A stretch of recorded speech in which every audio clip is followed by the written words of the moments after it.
In December 2010, the president of Ghana, John Evans Atta Mills, launched the country's first oil delivery as Ghana joined the ranks of African petroleum producers.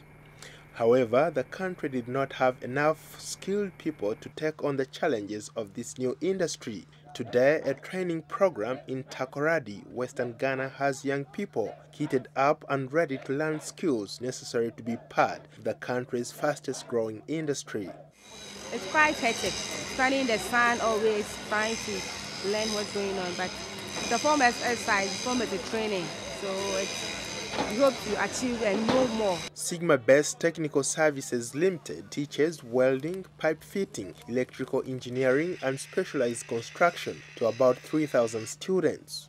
Companies like Sigma Best will be integral in attaining the government's goal of 90% local participation in strategic areas of the oil and gas industry by 2020. Since I have the experience, I decided to start something, engage the youth of Ghana meaningfully, train them, get them ready, so that when the industry opens, they will have something to do.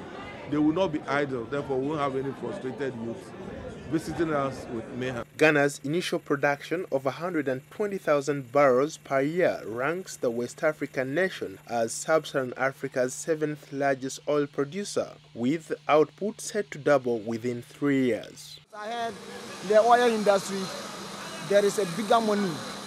The more you work hard, the more you earn. So I hope you earn big, then further my education, and then be able to take care of my family. The International Monetary Fund, or IMF, forecasts growth at 13% this year, with oil accounting for around half of that. The country's budget shows that it will earn about $400 million from oil this year, although the figure is likely to be higher if the oil prices remain high.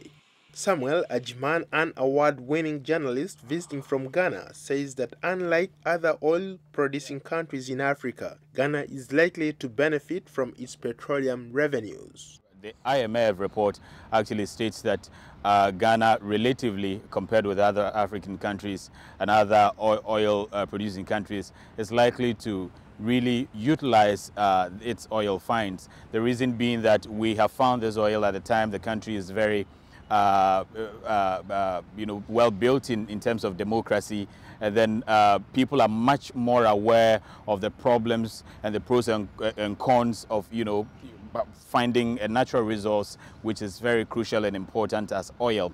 Mr. Ajman observes that it's a good thing for this educational institution like Sigma Best Training Services Limited to be set up in Takoradi. If you have an educational institution like this coming up, training young folks from this particular region, I am sure that it's going to be a huge relief for these people, because at the end of the day, you're going to have people who are graduating from this school and working in the oil companies, unlike the situation or the perception right now that once these oil companies come in, they're all going to bring the expatriates, they are going to bring the foreigners in, and none of these jobs are going to be handled by our local people. Or maybe if they are going to have any job at all, it's going to be just cleaning in some of these offices. But here we are, if people are being trained to take up very responsible roles in these oil companies, I'm sure that this is a very welcoming news. Analysts say if the oil money is used properly, the resources could be a game changer for Ghana, helping to transform its aid-reliant economy to one on a par with nations such as Egypt or Iran. Paul Ndiho, VOA News.